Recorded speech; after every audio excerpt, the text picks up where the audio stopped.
Iglesia Relevante, muy buenas tardes y todos los amigos que nos acompañan, así como cada jueves a esta hora en los distintos sectores de la ciudad y también otras ciudades del país. Un abrazo fraternal de parte de la Iglesia Relevante. Como hemos dicho siempre, nuestra sede está cerrada, así como la sede de muchas iglesias, pero la Iglesia de Cristo sigue activa, sigue viva, la palabra de Dios sigue siendo predicada, la gente se está convirtiendo al Señor y la iglesia está siendo animada en estos tiempos de crisis. Y hoy nuevamente nos reúne ese objetivo, seguir aprendiendo del Señor, como es el lema de nuestra iglesia este año, el que se gloríe, gloríese en conocer al Señor y en entender su voluntad. Preparemos nuestro corazón, pidámosle al Señor que nos acompañe en esta tarde, que nos abra la mente y el corazón. Dios, gracias te doy por todas las personas que están conectadas, familias, amigos que están allí, dispuestos a aprender de ti y a conocerte más, porque no hay nada más relevante y más importante que amarte a ti, que conocerte a ti, que hacer tu voluntad, Señor, en cualquier circunstancia, en medio de cualquier prueba. Conocerte a ti nos da la esperanza de una vida mejor. Señor, en tus manos ponemos este tiempo, en el nombre de Jesucristo. Amén y amén. Yo le invito a que cante con nosotros esta hermosa canción llamada Un siervo para su gloria.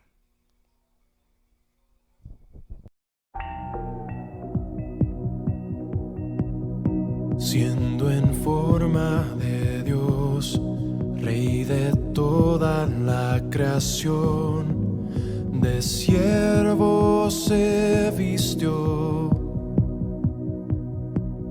hasta lo sumo se humilló, sufrió la muerte en su misión, horrenda muerte en una cruz. Inmenso amor le hizo descender a servir al pecador. Gracia sin igual, Cristo demostró, dio su vida a mi favor. Pon en mí la misma mente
Qué bueno es cantar al Señor, qué bueno es ponerse en las manos del Señor, así como Él lo hizo la voluntad de su Padre y nos dejó ese ejemplo. Quiero contarles de manera muy breve algunas cosas que están pasando en nuestra iglesia, Iglesia Cristiana Relevante, Palabra de Vida. En ese momento estamos teniendo estas transmisiones cada domingo y cada jueves en el que estamos aprendiendo de la palabra de Dios. Yo le invito a que no se pierda los domingos a las 11 de la mañana a través de YouTube, de nuestro canal de YouTube. Estamos en una serie muy significativa, muy relevante para estos tiempos, y es el mensaje de Jesucristo a las iglesias en el libro de Apocalipsis. Es un mensaje actual, un mensaje que se puede aplicar directamente a la iglesia del siglo XXI. Contarles también que durante varios días, durante la semana, nos estamos reuniendo vía Zoom con algunas familias, algunas personas para estudiar la palabra, para orar, para estar conectados. Si usted desea conectarse con uno de esos grupos, puede escribirnos ahí por el chat. Hay algunas personas, algunos líderes pendientes de los mensajes y usted nos puede dejar su número de teléfono y podemos entrar en contacto con usted para que el Señor pueda cumplir su plan y su propósito en su vida. Los niños están reuniéndose, los adolescentes también recibiendo clases bíblicas y aprendiendo el mensaje más importante que pueden aprender. Como siempre digo, un mensaje relevante para el presente y para la eternidad. Bueno, entremos en materia. Estas semanas anteriores hablamos acerca de Jesús, basados en un libro maravilloso que se llama Jesús, el hombre que impactó, que cambió el mundo, pero que también confronta nuestra vida. Y estuvimos enfocados en el tema Jesús como Dios, o Jesús es Dios. Y pudimos comprobar por la Escritura de que Jesús fue algo más que un maestro sabio. Realmente era Dios mismo. Pero la Biblia nos muestra que tanto la naturaleza divina como la humana habitaban en Jesús. Así que podemos decir y afirmar bíblicamente que Jesús era 100% hombre, o era verdaderamente hombre, y era verdadero Dios también. Hoy vamos a empezar una serie acerca de Jesús como hombre. Y quiero invitarle a que vaya conmigo a la carta de Pablo a los Filipenses en el capítulo 2. Usted puede abrir su Biblia, va a aparecer los versos en pantalla, pero usted puede subrayar algún texto que le llame la atención y que pueda tocar su vida.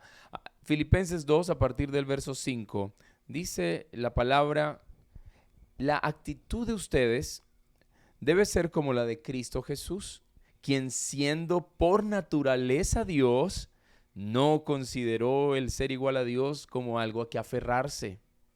Por el contrario, se rebajó voluntariamente, tomando la naturaleza de siervo y haciéndose semejante a los seres humanos. Y al manifestarse como hombre, se humilló a sí mismo y se hizo obediente hasta la muerte, y muerte de cruz. Por eso Dios lo exaltó hasta lo sumo y le otorgó el nombre que está sobre todo nombre, para que ante el nombre de Jesús se doble toda rodilla en el cielo y en la tierra y debajo de la tierra, y toda lengua confiese que Jesucristo es el Señor, para gloria de Dios Padre. Hay hechos en la Escritura que nos demuestran que Jesucristo fue verdaderamente hombre, o que nos demuestran la humanidad de Cristo. Podemos ver en los evangelios que Jesús tuvo un desarrollo humano. La Biblia dice que él crecía en estatura. Tuvo un cuerpo humano. Mateo 26 nos habla de eso. También sintió emociones y tuvo necesidades propiamente humanas, como tristeza, como hambre. Tuvo sueño, tuvo cansancio. Incluso el escritor a los Hebreos en el capítulo 4 nos dice que él también sufrió tentaciones. Así que la Biblia comprueba la humanidad de Jesús. Incluso varios de los evangelistas, Juan y Mateo, relatan que Jesús incluso tuvo hermanas y hermanos. Así que podemos ver a un Jesús que es verdaderamente hombre.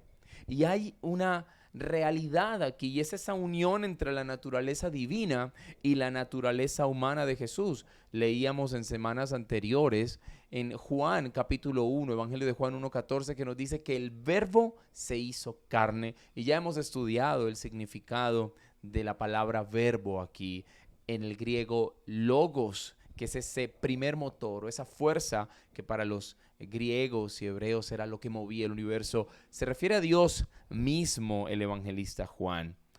En esta porción que leímos, Pablo hace un maravilloso relato acerca del milagro de la encarnación de Jesús.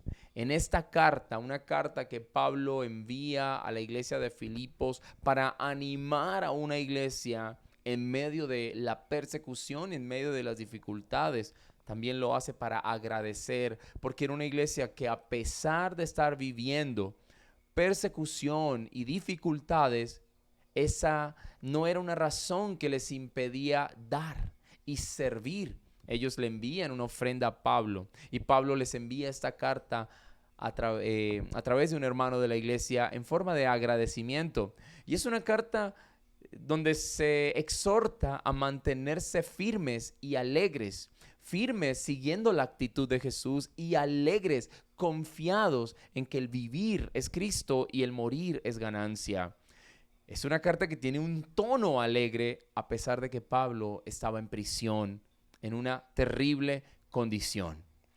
Y aquí, a manera o con el objetivo, con el ánimo de animar a la iglesia, de exhortarles a continuar, él les escribe acerca de esta maravillosa realidad de la encarnación de Jesús. Pablo dice que la actitud nuestra debe ser como la de Cristo Jesús. La actitud es una palabra en la cual se habla muchísimo en estos días. Póngale actitud, ¿no? A las situaciones diversas que la vida nos presenta. Pero, ¿cuál es la actitud que debemos tener? Porque póngale actitud es una expresión que se queda corta y que no es clara en definitiva. La Biblia, para aquellos que creemos que es la palabra de Dios, nos da una clara directriz e instrucción. La actitud que debemos tener frente a la vida y a las situaciones que ella nos presenta es la actitud que tuvo Cristo Jesús. La encarnación de Jesús y Jesús en su humanidad nos presenta un claro ejemplo de cuál debe ser esa actitud.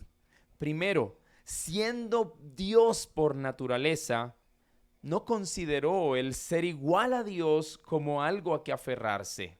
Por el contrario, se rebajó voluntariamente tomando la naturaleza de siervo y haciéndose semejante a los seres humanos. Aquí vemos de qué se trata la actitud de Jesús. Se trata de una actitud de humildad, de una actitud que no se aferra a su posición divina. Sin duda alguna, ninguno de nosotros posee la naturaleza divina y la esencia divina que Jesús tiene. Por lo tanto, con mucha más razón nosotros debemos tener la actitud de Jesús, no aferrarnos a nuestro estatus socioeconómico, no aferrarnos a nuestra posición y a nuestra imagen social, de lo cual es un tema que vamos a estar hablando este domingo, de hecho. Que nada nos impida ser humildes y enfrentar las situaciones con esa actitud de humildad.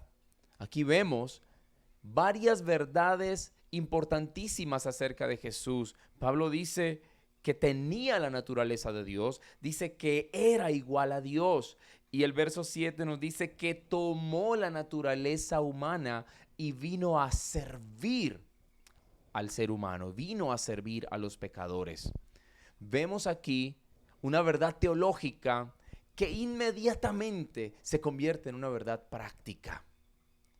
El Dios santísimo, el Dios perfecto, el Dios que no tolera el pecado, quiso venir, quiso identificarse con nosotros, quiso venir a sentir las necesidades humanas, las emociones humanas, el dolor humano.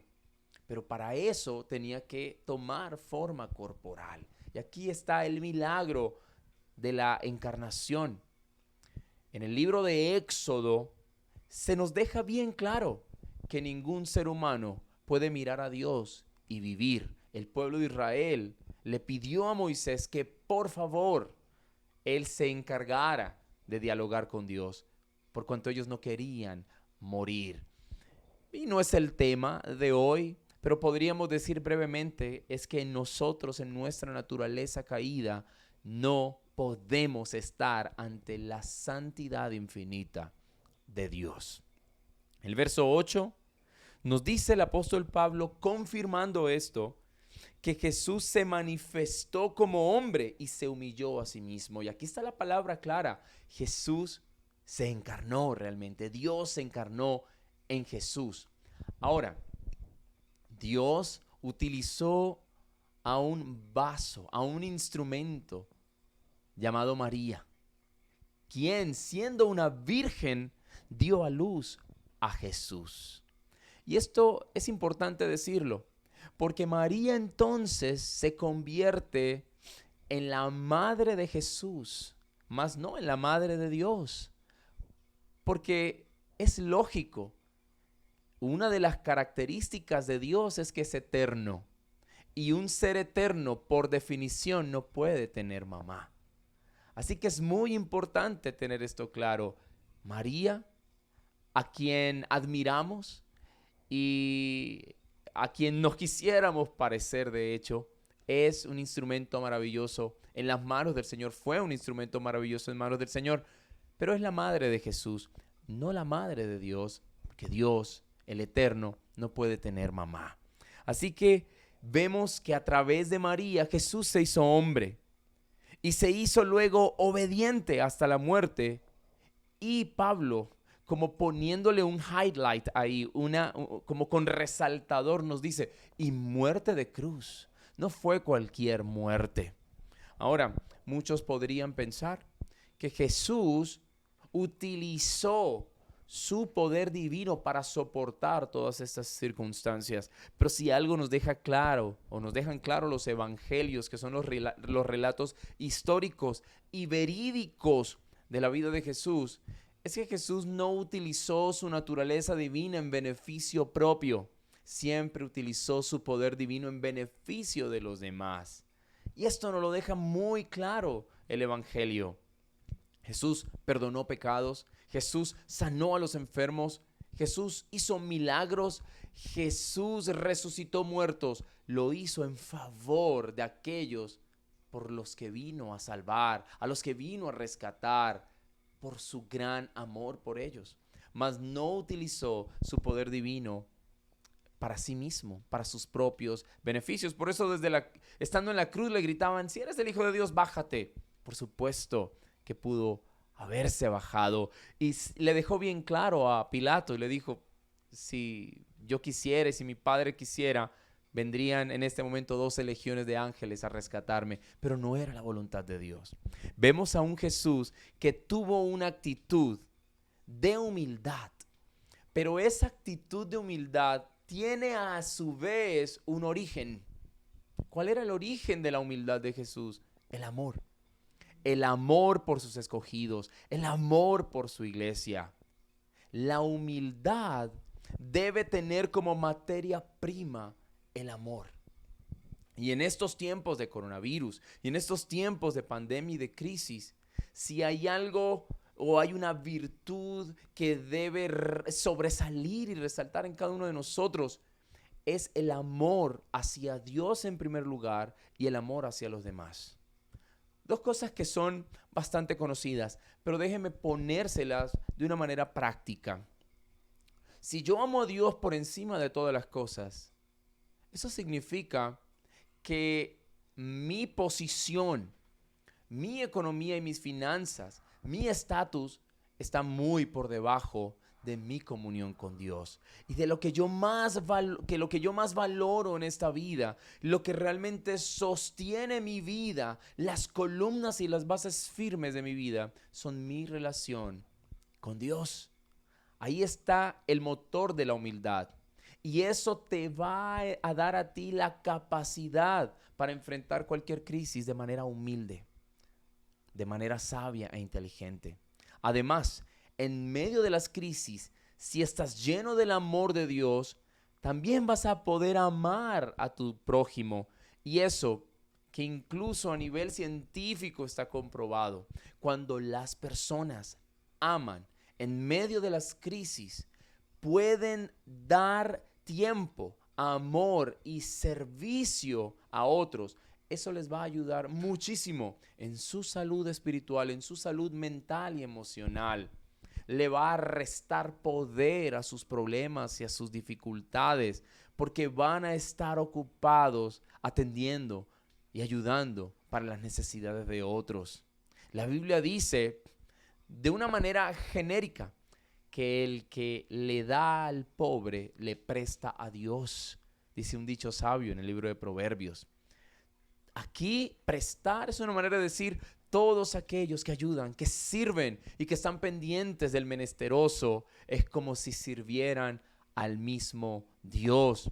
Jesús lo expresa de una manera muchísimo más vívida y dice: venid benditos de mi Padre, porque tuve hambre y me diste de comer, tuve sed y me diste de beber, y estuve desnudo y me diste vestido, y diremos: pero Señor, ¿cuándo fue que te vimos así? Y Jesús dice: por cuanto lo hiciste por uno de estos pequeños, lo hiciste por mí. Cuando usted bendice, usted es bendecido. Aunque no lo haga con ese objetivo, lo hace porque hay un motor que le impulsa y es el amor de Dios. Esa es la actitud que debemos tener para este tiempo. Dice la Biblia que por eso, el verso 9, Dios lo exaltó hasta lo sumo y le dio un nombre que es sobre todo nombre. Así que esto fue el camino que nos marcó Jesús cuando se encarnó. Podemos decir que la principal razón, y vamos a estar mencionando varias a través de estos jueves, pero la principal razón por la cual Jesús se hizo carne fue para revelar al Padre y para revelarnos la actitud que nosotros debemos tener. Eso sí, lo vamos a ver más detenidamente. Jesús estableció un ejemplo para sus hijos. Era necesario que para nosotros poder conocer a Dios, Jesús se hiciera carne. Por eso Jesús les dijo a sus discípulos: han estado conmigo, han visto a Dios. Por medio de la encarnación de Cristo, el Dios a quien los hombres no podían ver ni comprender, se revela en términos que son accesibles para el entendimiento humano. ¿Y qué entendemos? Entendemos quién es Dios, su santidad, su amor, su poder y su justicia. Y también hoy entendemos de manera práctica cuál es la actitud con la cual debemos enfrentar estas circunstancias y las situaciones que la vida nos presenta, con humildad. Pero esa humildad tiene como motor y como origen un amor profundo por Dios, por encima de mi estatus y de las cosas que yo pueda conseguir. Y un amor profundo por mi prójimo, porque eso va a traer sanidad emocional, sanidad espiritual, sanidad mental para tu vida. Oremos. Señor, yo te doy gracias, porque sin duda tu palabra es vida y es relevante. Abre nuestro corazón y danos la capacidad, la gracia por tu Espíritu para poderla aplicar a nosotros. Yo oro para que si hay alguien que aún no ha rendido su vida a ti, lo pueda hacer. Para que empiece a caminar siguiendo tus pasos y siguiendo tu ejemplo y asumiendo la mejor actitud para enfrentar las crisis. Una actitud de amor y una actitud de humildad. Dios, el Padre, te exaltó y te dio un nombre que es sobre todo nombre. Y eso es una primicia de lo que va a ocurrir con aquellos que sigan tus pasos, aunque tengan que humillarse. Llegará el momento en el que Dios los exaltará, los levantará y los honrará en el reino de los cielos. E incluso recibiremos algunos destellos de esa honra tuya y de tus bendiciones aquí en la tierra. Bendice cada familia, cada hermano y amigo conectado. Sana a los enfermos. Provee, Señor, empleo. Provee recursos económicos para la reactivación de las empresas. Señor, Padre, restaura los hogares quebrantados. Trae sabiduría, dominio propio, amor y tolerancia a los corazones de esposos y de esposas. Bendice a los niños, a los adolescentes y dales fuerza espiritual y mental para poder seguir resistiendo en estos tiempos de cuarentena. Dios, dale fuerza a las mamás, Señor, a mi esposa y a aquellas otras esposas que han asumido este rol de madres. Dale sabiduría, dominio propio, llena sus corazones de paz. Bendiciones para tu iglesia, Señor. Te lo pedimos en el nombre de Jesús de Nazaret. Amén. Quiero agradecerles por estar allí conectados. Nos vemos este domingo a las 11 de la mañana y por supuesto cada jueves a esta hora. Quiero agradecerle a mi esposa que ha estado estos últimos jueves en el Control Master, llevando todos los detalles técnicos de esa transmisión con mucho esfuerzo. Así que, amor, pronto te tendremos aquí nuevamente con nosotros en el set de Relevante. Un abrazo fuerte para todos. Gracia y paz.